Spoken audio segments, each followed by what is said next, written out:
रंजीत हाँ बाबा नहीं जीवो बाबा माता पिता के वचन नहीं कह सके सुना हाँ बाबा एक काम कर अगर तू माता पिता के बोल बोले नहीं जाय छ हाँ बाबा ए हो 7 दिन 7 रात के भूखल छिए हाँ बाबा 8वीं फसल तोरा दुआर पर आयल छिए एक काम कर हाँ बाबा हम सुनै छी बसिया बहुत बढ़िया बजबै छछु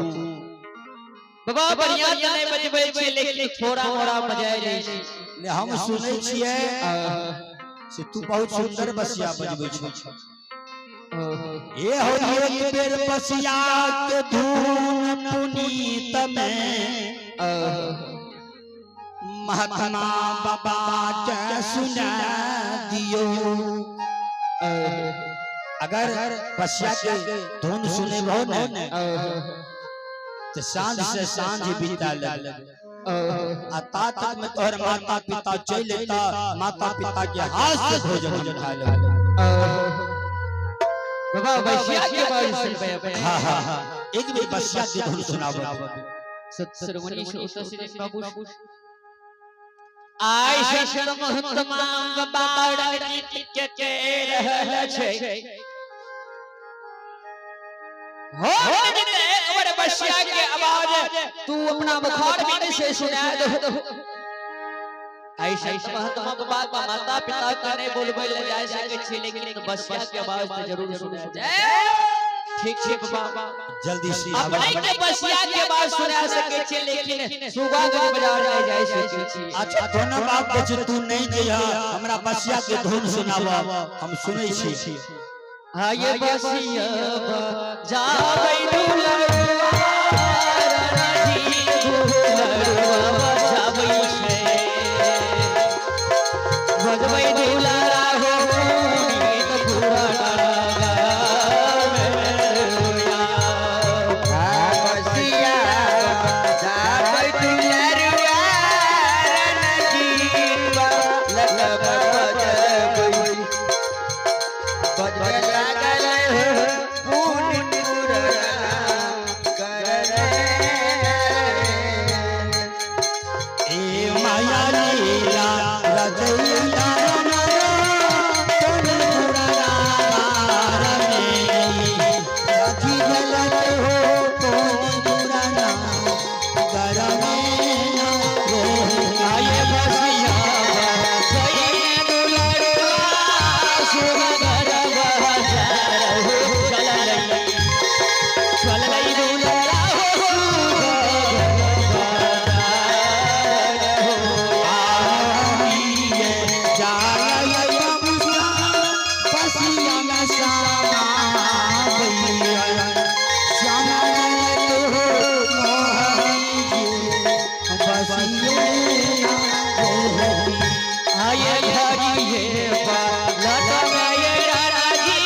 सत्सरमणि से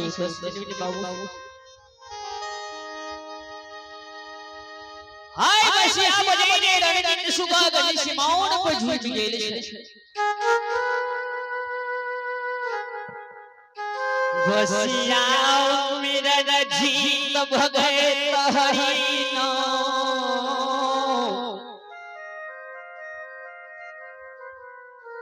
ठाकुर जी के दुहाई दे ठाकुर जी के भगत हरि नाम गोइने बजैने सुगागंज बजाओ सीमाओं पर झूठ गेल हाय कुछ दूर में सुगागंज बाजार लागे छै अगर डायरेक्ट माता पिता के नजदीक जेबे पिताजी के नजर अगर हमरा पर पड़ गेले मार लाठी से चौक के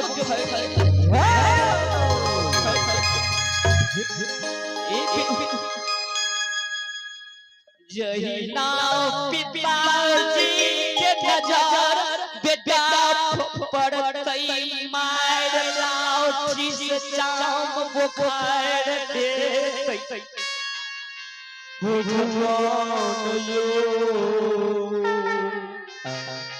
ऐसे महत्वा की लोड़ में माता पिता की बसिया बजाई ने सुगंध बजा छोड़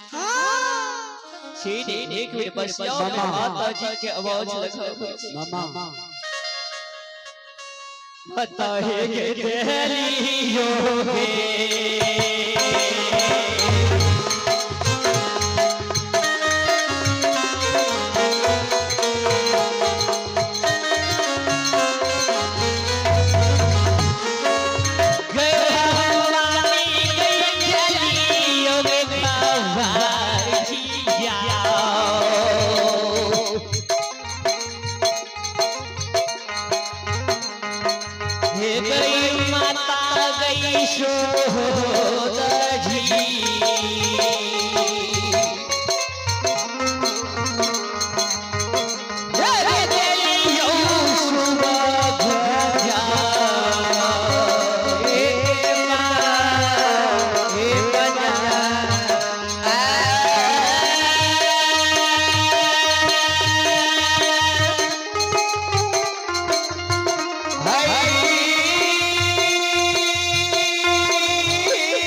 बसिया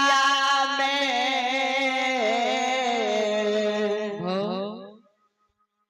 बेटा रंजीत गए बजने अब रहले आता हमारे ये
रंजीत